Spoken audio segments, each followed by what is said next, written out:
आइए प्यारे बच्चों, अब आगे बढ़ते हैं। अगला जो इसमें टॉपिक है वो है स्केलर प्रोडक्ट या फिर dot product.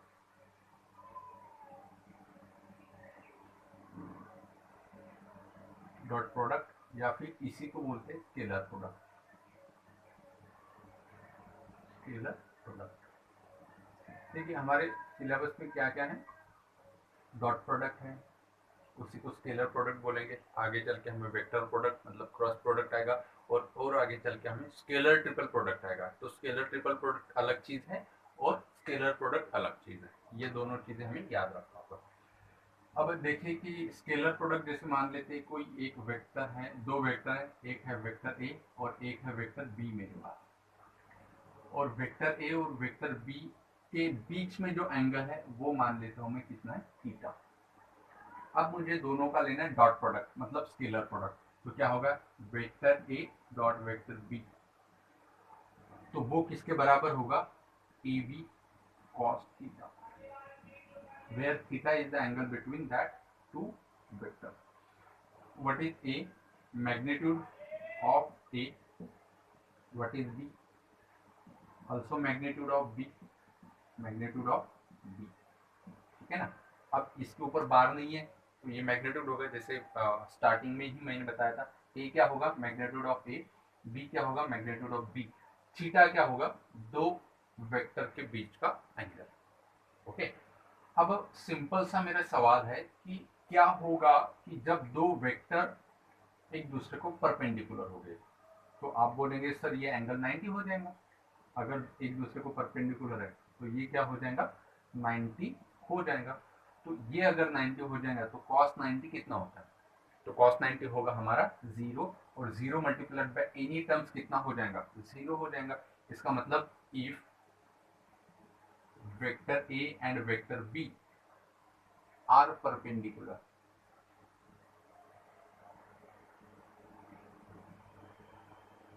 if vector a and vector b are perpendicular, then their dot product is 0, then vector a dot vector b equals to 0। ठीक है, ये चीज याद रखनी। इसका बहुत बार हम यूज करेंगे कि अगर दो वेक्टर परपेंडिकुलर है तो उनका डॉट प्रोडक्ट कितना आता है, 0 आता है।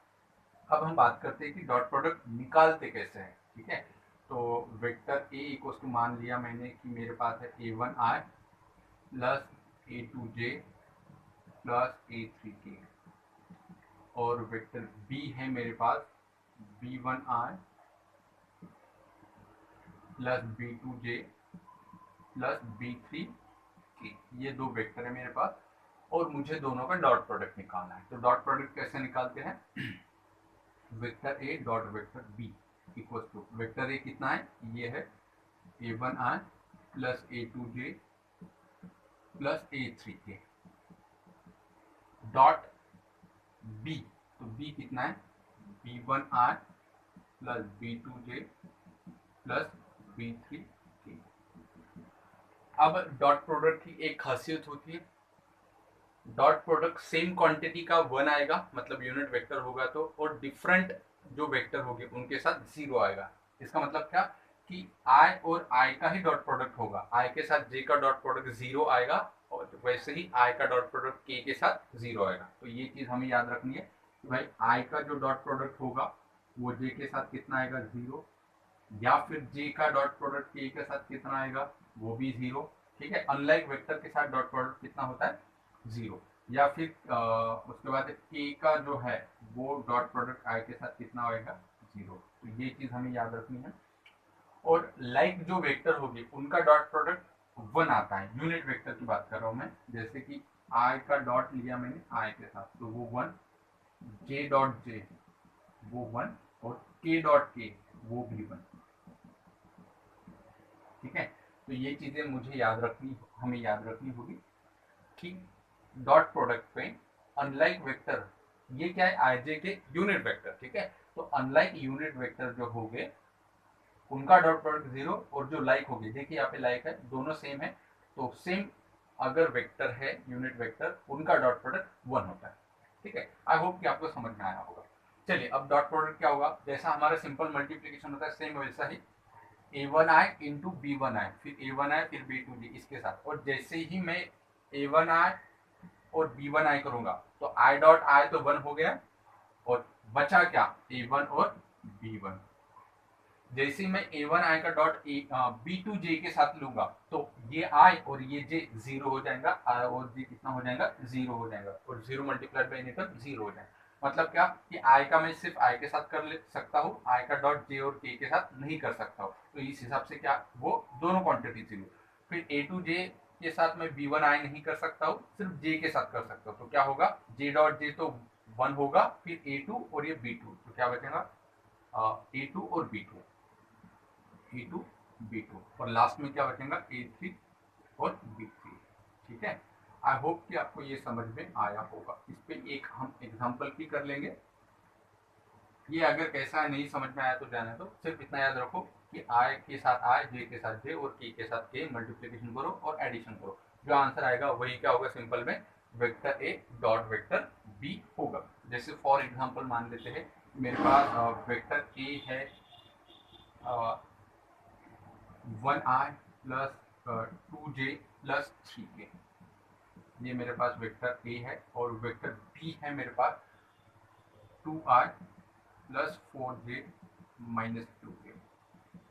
ठीक है, ये चीज है मेरे पास। अब मुझे क्या निकालना है, दोनों का डॉट लेना है। तो vector a dot vector b तो कैसे लूंगा मैं vector a dot vector b कैसे होता है i और i के साथ मल्टीप्लिकेशन करो j और j के साथ k और k के साथ। तो यहाँ पे i के साथ 1 है, i के साथ 2 है तो 1 इंटू टू 2, फिर 2 इंटू 4 दैट इज 8 तो प्लस 8, फिर 3 into 2 minus 2 that is minus 6 तो आई राइट हियर माइनस 6। तो ये क्या होगा 10, 10 में से 6 माइनस हुए, आंसर इज 4।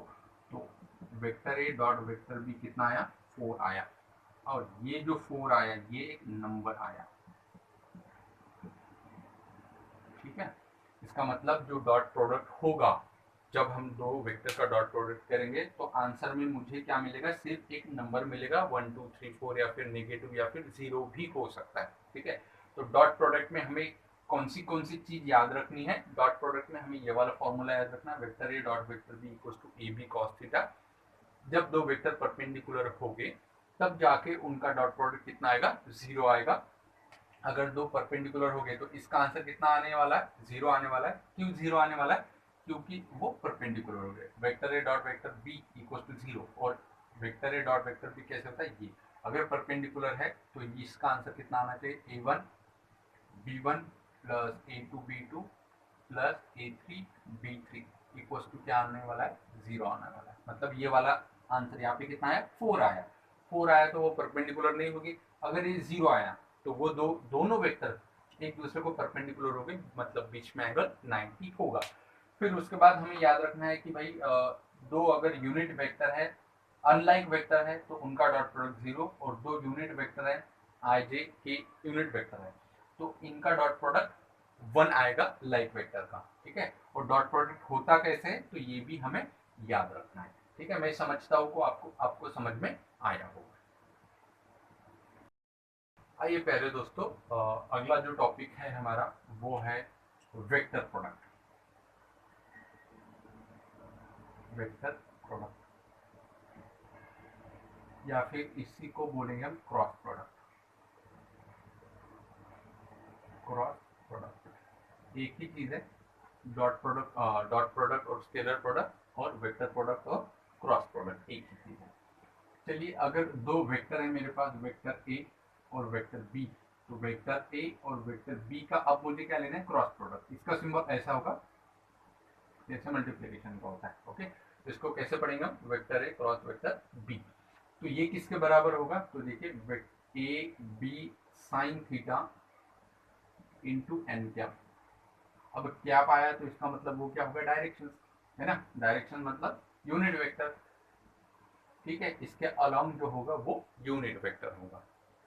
तो ये होता है इसका formula vector A cross vector B equal to A B sine theta into N cap where N cap is the unit vector along vector A cross vector B. Okay, चलिए अब बात कर लेते हैं हम इनके बीच का जो एंगल है वो थीटा है, मान लेते हैं ये थीटा है, ये है वेक्टर ए और ये है वेक्टर बी। तो vector A cross vector B मुझे एक नंबर नहीं मिलेगा क्योंकि वो डॉट प्रोडक्ट नहीं है। डॉट प्रोडक्ट में दोनों का डॉट मुझे क्या मिला था, एक नंबर मिला था, लेकिन यहाँ पे एक नंबर नहीं मिलेगा क्योंकि ये तो एक वेक्टर है, ये एक नंबर मिलेगा मल्टीप्लाइड बाय ये क्या है, ये यूनिट वेक्टर। तो इसका मतलब क्रॉस प्रोडक्ट में, मतलब वेक्टर प्रोडक्ट में मुझे जो आंसर मिलेगा दो वेक्टर का, वो खुद क्या होगा, एक वेक्टर होगा। ठीक है, और इन दोनों vector A cross vector B की जो डायरेक्शन होगी वो ऐसे आएंगी, परपेंडिकुलर टू दैट प्लेन। मतलब ए और बी का जो प्लेन है उसको परपेंडिकुलर कौन होगा, vector A cross vector B. ये चीज याद रखना है हमें क्योंकि ये हमें आने वाले समय में बहुत ज्यादा काम में आएंगे कि ए और बी अगर दो वेक्टर है, उन दोनों का अगर मैं क्रॉस वेक्टर लेता हूं तो जो मुझे वेक्टर ए और क्रॉस वेक्टर बी मिला उनकी डायरेक्शंस कहाँ होगी, तो इन दोनों वेक्टर का जो प्लेन आया उसको परपेंडिकुलर। ठीक है, जैसे कि ये एक बोर्ड है, इसमें दो वेक्टर है तो उनको परपेंडिकुलर ऐसा आएगा, तो ये जो होगा ये होगा ए क्रॉस बी। तो ए क्रॉस बी क्या होता है, दोनों जो वेक्टर हो गए उनके प्लेन को परपेंडिकुलर। ठीक है, सिर्फ इतना याद रखना है आपको। चलिए, आई होप कि आपको समझ में आया होगा। फिर मैं आपसे बोलूं कि भाई ये अगर एंगल 0 हुआ तो क्या होगा, अगर एंगल 0 डिग्री होगा तो क्या होगा, या फिर 180 डिग्री होगा तो क्या होगा। तो आप बोलेंगे 0 होगा तो ये साइन 0 कितना होगा, साइन 0 कितना होता है, 0 होता है, तो दोनों का क्रॉस प्रोडक्ट कितना होगा, 0 होगा। अगर ये 0 हुआ तो आप बोलेंगे सर वेक्टर ए और वेक्टर बी तो पैरेलल वेक्टर हो गया। क्यों पैरेलल वेक्टर हो गए, तो या तो फिर दोनों की डायरेक्शन सेम होगी या फिर दोनों की डायरेक्शन कैसे होगी, अपोजिट होगी। तो मैंने पहले पढ़ा है आपको कि दोनों की डायरेक्शन सेम या फिर अपोजिट तो वो पैरेलल वेक्टर होते हैं, मीन्स दो कोलिनियर वेक्टर हो गए। तो यहाँ से हमें पता चलता है कि अगर दो पैरेलल है तो पैरेलल है मतलब एंगल दोनों के बीच का कितना आएगा, 0 या फिर 180। ठीक है, तो ये क्वांटिटी कितनी होगी, साइन 0 0 और 0 मल्टीप्लाइड बाय एनी टर्म्स क्या होगा, 0। तो क्रॉस प्रोडक्ट का आंसर कितना आया, 0 आया। If vector A and vector B are collinear, मैंने समझाया आपको कोलिनियर कैसा है, मतलब क्या कि थीटा इक्वल टू कितना, 0 degree. Then if and only if vector A cross vector B equal to कितना, 0, दोनों का क्रॉस प्रोडक्ट कितना आएगा, 0 आएगा। कब, जब क्या होगी वो दोनों के दोनों कोलिनियर, कोलिनियर मतलब क्या, सेम डायरेक्शन। कब होगी, जब एंगल बाई 0 कर दो, अपने आप जो है वो डायरेक्शन सेम आ जाएंगी, फिर दोनों का क्रॉस प्रोडक्ट 0 आएगा। ओके, चलिए अब आगे बढ़ते हैं। अब एक्चुअल में क्रॉस प्रोडक्ट निकालते कैसे है ये हम देखते हैं। जैसे कि मेरे पास मान लेता हूँ कि वेक्टर ए है मेरे पास a1i plus a2j plus a3k, ये एक वेक्टर है ए, और बी है मेरे पास b1i plus b2j plus b3k, और मुझे निकालना है vector A cross vector B. जैसे डॉट में मैंने क्या किया था, बस a1 a2 plus b1 b2 plus c1 c2 equal to 0 ऐसे किया था ना, a1 b1 plus a2 b2 plus a3 b3 ऐसे किया था। तो यहाँ पे क्या करना होगा, देखिए ए क्रॉस बी निकालना है तो जो होगा वो आई जे और के यहाँ पे लिखना है फर्स्ट रो में। सेकेंड रो में मुझे ए का जो वेक्टर है उसके आई जे और के कोएफिशिएंट, मतलब यहाँ पे a1 a2 और a3। फिर बी के जो आई जे और के कोएफिशिएंट है वो लिखना है, तो b1 b2 और b3 ऐसे, और ये डिटर्मिनेंट मुझे सॉल्व करना। जो आंसर मिलेगा वो क्या होगा, तो मेरे लिए वो किसका काम करेगा, vector A cross vector B का काम करेगा। ठीक है, तो यहाँ पे अगर कहीं पर भी आपको ऐसा क्वेश्चन आता है कि भाई क्रॉस प्रोडक्ट निकालो या फिर वेक्टर प्रोडक्ट निकालो, तो क्या करना है, मुझे सिंपली ऊपर आई जे के लिखना है। जिन दो वेक्टर का मुझे क्रॉस प्रोडक्ट निकालना है तो पहले वेक्टर के आई जे के कोएफिशिएंट यहाँ पे रखना है और दूसरे वेक्टर के आई जे के कोएफिशिएंट उसके नीचे रखना है, और ये डिटर्मिनेंट मुझे सॉल्व करना है। जो आंसर आएगा वो मेरा होगा क्रॉस प्रोडक्ट उन दो वेक्टर का। ठीक है, चलिए अब बात कर लेते हैं कि अगर ए क्रॉस बी कहीं पे लिखा हुआ है तो उसको मैं बी क्रॉस ए नहीं लिख सकता हूँ। कहीं पर भी अगर ए क्रॉस बी लिखा हुआ है तो बी क्रॉस ए वो नहीं आएगा, उसका वो निगेटिव आएगा। ठीक है, तो A cross B is equal to when जब minus of B cross A होगा। तो ये चीज मुझे याद रखनी है कि क्रॉस प्रोडक्ट को अगर मुझे पलट के लिखना है तो वो मैं कब लिख सकता हूँ, माइनस करके। लेकिन डॉट प्रोडक्ट में ऐसा नहीं था, डॉट प्रोडक्ट तो एक सिंपल नंबर था, उसको मैं A डॉट B लिखूं या फिर B डॉट A लिखूं, वो एक ही चीज थी किसमें, स्केलर प्रोडक्ट में, जो कि इससे पहले हमने देखा था। वो चीज यहाँ पे लागू होती है, लेकिन इसमें नहीं होगी। क्रॉस प्रोडक्ट में जो ये लॉ है, कॉम्पिटेटिव लॉ, ये फॉलो नहीं करेगा। हमें आगे क्या लगाना होगा, उसके माइनस लगाना होगा। ठीक है, चलिए अब बात कर लेते हैं हम कि यूनिट वेक्टर का जो क्रॉस प्रोडक्ट है वो कैसे आएगा। तो देखिए मेरे पास तीन वेक्टर है, आई फिर जे और फिर के। अगर आई का मैं क्रॉस जे के साथ लूँ या जे का के साथ लूँ या के का मैं आई के साथ लूँ तो आंसर क्या मिलेगा। तो कैसे याद रखोगे इसको, देखिए आई का मैंने क्या किया, क्रॉस जे के साथ लिया, आई का क्रॉस जे के साथ लिया, तो बचा क्या, के, तो इसका आंसर क्या होगा, के। फिर मैंने जे का क्रॉस किसके साथ लिया, जे का क्रॉस मैंने लिया के साथ, तो बचा क्या, जे के बाद आई, तो ये साइकिल में होना चाहिए। फिर के का मैंने क्रॉस लिया आई के साथ, तो के क्रॉस आई क्या मिलेगा मुझे, जे मिलेगा। ठीक है, अब ये तो था साइकिल वाइज कि हम ऐसे ही मतलब साइक्लिक लेते रहे, आई के बाद जे फिर जे के आई ऐसे लेते रहे। अब क्या होगा कि मतलब आई के बाद यहाँ पे आई क्रॉस आई के बाद जे न लेते हुए मैंने क्या लिया, सीधा के लिया, तो आई क्रॉस के, तो आंसर होगा बचा हुआ जे, लेकिन ये होगा माइनस के, क्योंकि ये साइक्लिक फॉर्म में नहीं आया। आई के बाद जे होना था लेकिन हमने लिया के, तो बचा जे, तो ये माइनस होगा। वैसे ही मैं अगर जे के बाद अगर के चाहिए लेकिन मैंने लिया आई, तो इसका आंसर क्या होगा, माइनस के। ठीक है, और फिर के बाद वैसे चाहिए आई लेकिन मैंने लिया जे, तो इसका आंसर क्या होगा, के बाद जे लिया तो बचा आई, तो वो होगा माइनस आई। तो ये चीज क्रॉस प्रोडक्ट में हमें याद रखते हैं। ठीक है, कैसा आया, बहुत सिंपल है। अब हम देखते हैं कि जो लाइक यूनिट वेक्टर है उनका क्रॉस प्रोडक्ट कितना आता है, तो वो 0 आएगा। जैसे कि आई क्रॉस आई 0, फिर जे क्रॉस जे 0, फिर के क्रॉस के कितना आएगा, 0।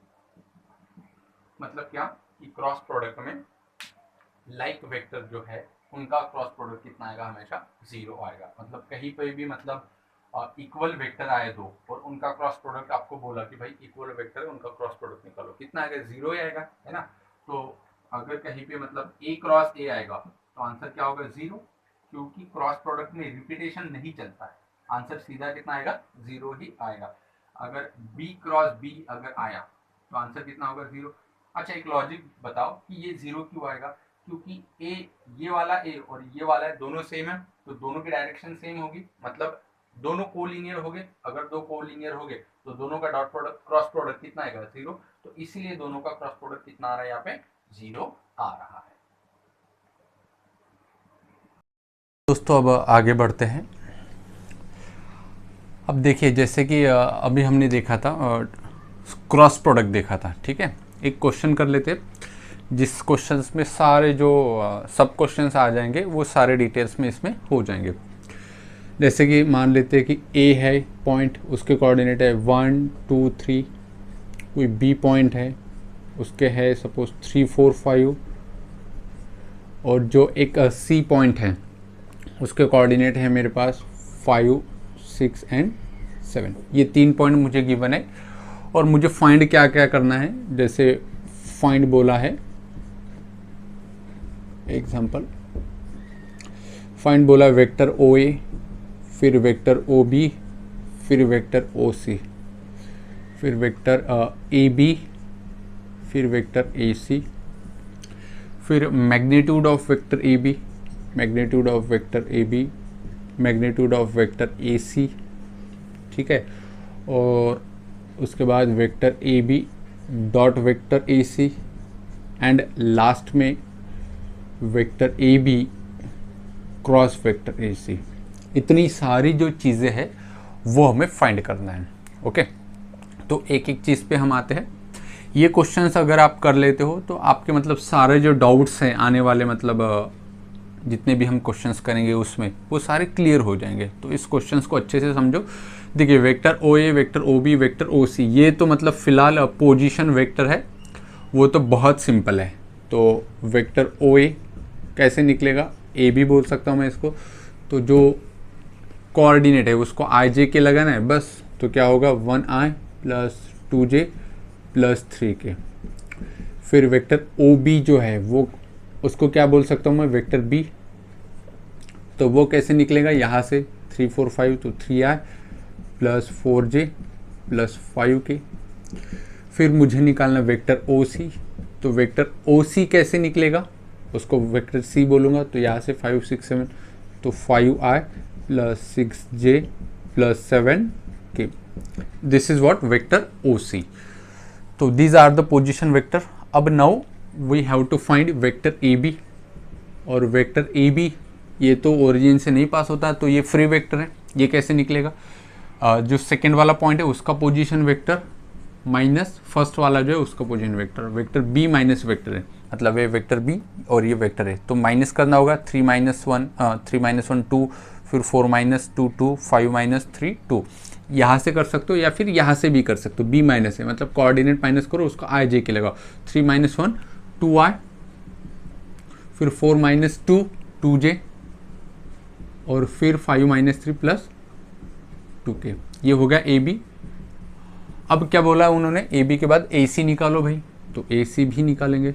ए सी कैसे निकलेगा, vector C minus vector A. C में से ए का माइनस करो तो ये सी और ये ए। 5 - 1 4, ये 4i प्लस 6 - 2 4j, और ये भी कितना है 7 3 प्लस 4k। ठीक है, तो ये आया वेक्टर ए सी। अब क्या बोला गया, ए बी का मैग्नीट्यूड निकालो और ए सी का मैग्नीट्यूड निकालो। तो बड़ा ही सिंपल सा है।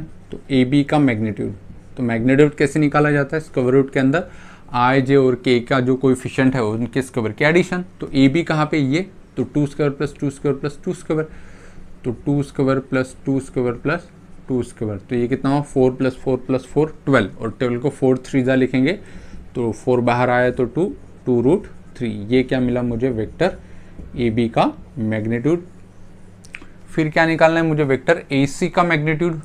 तो अगेन वो भी सिंपल है। तो क्या करना होगा, वेक्टर ए सी देखना होगा, ये 4 square plus 4 square plus 4 square. तो क्या होगा 4 स्क्वायर प्लस 4 स्क्वायर प्लस 4 का स्क्वायर। तो ये कितना हुआ 16 16 16 है ना। तो ये कितना हुआ 16 + 16 + 16। तो ये कितना हो जाएगा, या फिर इसको 16 3 लिख सकते हैं। तो ये बाहर आएगा 16 तो 4√3, इतना हो जाएगा वेक्टर ए सी का मैग्नीट्यूड। ओके, अब वेक्टर ए सी भी हो गया। अब वेक्टर ए बी और वेक्टर ए सी का मुझे निकालना है डॉट प्रोडक्ट। ठीक है, वेक्टर ए बी और वेक्टर ए सी का मुझे क्या निकालना है, डॉट प्रोडक्ट। तो vector A B dot vector A C कैसे निकलेगा डॉट प्रोडक्ट। तो डॉट प्रोडक्ट सिंपल एक नंबर होता है, ए बी और ए सी आई जे के कोएफिशिएंट जो है उनका मल्टीप्लिकेशन करके एडिशन करो। तो ये 4 2 8 4 2 8 4 2 8, तो क्या होगा 8 + 8 + 8 है ना। डिटेल में बताया था मैंने इससे पहले बताया था।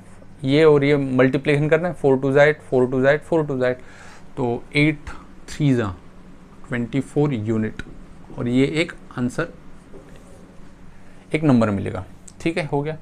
अब वो पूछा है क्रॉस प्रोडक्ट। तो क्रॉस प्रोडक्ट क्या होगा, vector A B cross vector A C. तो vector A B cross vector A C कैसे होगा भाई, कि यहाँ पे लिखो आई जे के, ए बी इसके नीचे क्या है, ए बी 2 2 2, तो आई राइट 2 2 2। ए सी 4 4 4, तो आई राइट हियर 4 4 4। बस इसे कैलकुलेट करो। आई क्या होगा 4 2 8 -8, तो 8 - 8, फिर माइनस जे, फिर से क्या होगा 8 - 8, फिर से क्या होगा 8 - 8, तो सब 0 आ गया। तो क्रॉस प्रोडक्ट कितना आया, vector A B cross vector A C, कितना आया 0। इसका मतलब vector A B and vector A C 0 आया। तो क्रॉस प्रोडक्ट कब 0 आता है, जब दो वेक्टर क्या हो, कोलिनियर वेक्टर हो। इसका मतलब वेक्टर ए बी और वेक्टर ए सी क्या हो गए, कोलिनियर हो गए। ये प्रूफ हो गए। अब कोलिनियर के मैंने बहुत सारे आपको बताए थे कि कोलिनियर होने के बाद क्रॉस प्रोडक्ट 0 आएगा, या फिर एक वेक्टर दूसरे का स्केलर मल्टीपल होगा। और एक चीज़ बताई थी कि उनके आई जे के कोएफिशिएंट जो है वो प्रोपोर्शनल होते हैं। तो एक एक चीज़ देखते हैं। तो देखो ये तो प्रूफ हो गए, क्रॉस प्रोडक्ट 0 आया तो वो कोलिनियर होगा। अब कैसे प्रूफ कर सकते हैं कि उनका एक वेक्टर दूसरे का स्केलर मल्टीपल है, तो वो कैसे, वेक्टर ए बी और वेक्टर ए सी को देखो। वेक्टर ए सी में से मैंने 2 बाहर निकाला, तो यहाँ पे लिखता हूँ वेक्टर ए सी में से मैं 2 बाहर निकालता हूँ। तो 2 जैसे ही मैं बाहर निकालूंगा, अंदर क्या होगा, 2i plus 2j plus 2k, है ना। तो vector A C equals to 2 into, और 2i plus 2j plus 2k को मैं क्या लिख सकता हूँ, vector A B. 2i plus 2j plus 2k को मैं क्या लिख सकता हूँ, वेक्टर ए बी। तो देखिए वेक्टर ए सी जो है, vector A C is 2 times vector A B. इसका मतलब vector A C is a scalar multiple of vector A B. ये कहाँ देखा था हमने, कोलिनियर वेक्टर में। तो यहाँ से भी ये प्रूफ होता है कि वेक्टर ए बी और वेक्टर ए सी कोलिनियर है। और एक तरीका बताया था मैंने कि इनके जो ए बी और ए सी अगर कोलिनियर है तो इनके आई जे और के कोएफिशिएंट प्रोपोर्शनल में होंगे। तो देख लेते वो भी। तो आई ये A1 A2 A3 B1 B2 B3, तो 2/4 इसका क्या होगा 2/4, और इसका भी क्या होगा 2/4। तो सबका सेम आया, कितना 1/2 2/4 2/4 2/4, मतलब सब सेम है। इसीलिए ये तीनों तरीके से मतलब वेक्टर कोलिनियर प्रूफ हो जाते हैं। तो कोलिनियर के लिए आपको ये इतना सब कुछ याद रखना है। कैसे भी क्वेश्चंस आप कर सकते हो। अब यहाँ पे क्या होगा कि कहीं पर भी एक अननोन गिवन होगा आपको, मतलब कहीं पर भी यहाँ पे उसने क्या बोल दिया कि यहाँ पे r बोल दिया, और आपसे बोला कि find the r if vector A B and vector A C are the collinear vector, ऐसे बोल दिया। या फिर ए बी सी ये 3 पॉइंट को लीनियर पॉइंट है, ये बोल दिया। तो आपको ऐसे ही करना है कि या तो फिर एक वेक्टर दूसरे का स्केलर मल्टीपल ऐसे करो, या फिर उन आई जे के जो कोएफिशिएंट होंगे वो एक दूसरे के मतलब प्रोपोर्शनल होंगे, या फिर उनका क्रॉस प्रोडक्ट 0 आएगा। यहाँ से आप सॉल्व करो, यहाँ पे कहीं पर भी आपको r की वैल्यू आ जाएंगी, मतलब यहाँ पे आपको r की वैल्यू कहीं पर भी मिल जाएंगी, तो वो r की वैल्यू आप फाइंड कर सकते हो। तो जो तीनों मेथड है वो तीनों मेथड मैंने आपको बताया। आई होप कि आप लोगों को समझ में आया होगा।